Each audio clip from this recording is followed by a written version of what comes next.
This is our seventh economics problem, and pretty much it is seen that the cost of living in Australia is one of the highest in the world, and this is attributable to the costs of food, transport, healthcare, education, and housing. And essentially, in this slideshow, we address that the government shouldn't do anything to intervene to cut down on costs, as will be not effective. Price control schemes or price ceilings are government-imposed legal maximums placed on the market. These maximum prices are usually put in place when equilibrium prices seem to be too expensive, hence why legal maximums are placed under market equilibrium. Although the lower cost of living is quite appealing, there are some strong drawbacks. Shortages. As shown in the graph, there is a greater quantity demanded at Q2 than there is supplied Q1. This would lead to a great absence in the necessary goods related to the cost of living. An extreme case of this is present in Venezuela. A basic and popular food ingredient, Hornias Pan's corn flour, which was subject to a price ceiling due to inflation rates rising to about 700%, leaving it almost unaffordable without the ceiling. Although interviewees from the Wall Street Journal stated that it would take hours to buy the flour due to the lack of supply, and that other people would depend on the black market due to the shortage it created. This has led to the food crisis that continues even today. Thus, it is evident that a price control scheme is incredibly inefficient due to how it disrupts the market and the implication it may have.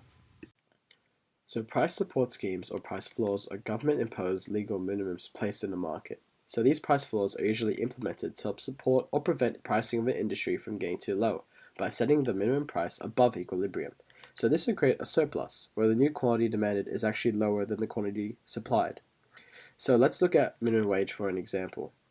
So demand would be employers or firms, and supply would be workers. So there would be less demand for employers because they will not be willing to pay the higher wages, but more workers will be willing to work for higher wages. So this would create a surplus in workers, which is essentially unemployment. Now, also due to the higher wages and increased spending, the prices for goods and services would increase. So this goes directly against high costs of living, as it essentially makes cost of living even higher. So though we increase wages, we see a lot of unforeseeable consequences which go directly against the high costs of living. So the imposition of indirect taxes. So the government may intervene by imposing taxes. So this will increase government revenue to discourage harmful consumption and to encourage responsible consumption. So here we have a normal supply and demand graph with market equilibrium marked as price 3 and quantity 10.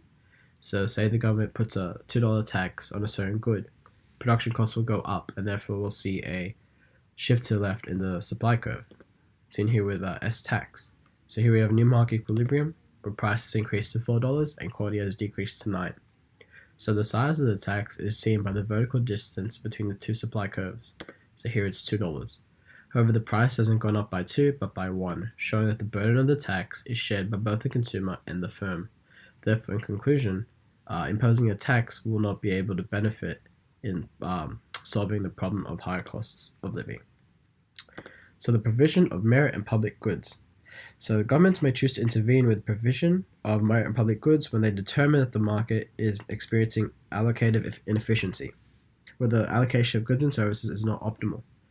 So the government may think that beneficial goods are not produced optimally due to low incentive of private production. Therefore, through subsidization, the government may spend money to produce merit goods, such as galleries, libraries, and education.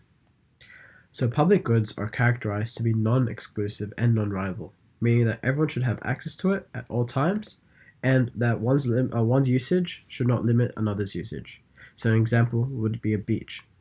So the problem of free riders appear when there is no certain market price for the good, or where property rights are unclear. So we would see people using goods without paying, causing exploitation or congestion. So governments will manage these. However, the idea of not paying for these services is not entirely true. The government supplies these goods thanks to the taxpayer, which, as mentioned, increases the general costs of living. Therefore, the provision of free goods, such as merit and public goods, are not free, and in fact are actually increasing the cost of living as a byproduct. I'll be doing James' voiceover as he's unable to do it. So, externalities are any cost that is inflicted upon a third party in the production of a good or service that they have no control over. Externalities that can be caused by the production of a housing include pollution and destruction of the land. These two externalities cause the social cost of housing to rise, although acting upon this would most likely raise the price for housing. In order to control externalities, governments place a tax on the production of this externality to create incentive to limit the amount that is produced. As a tax on the production of any other good or service would, the price would increase. The other way to control externalities is to subsidize the production of the same good with minimal externalities.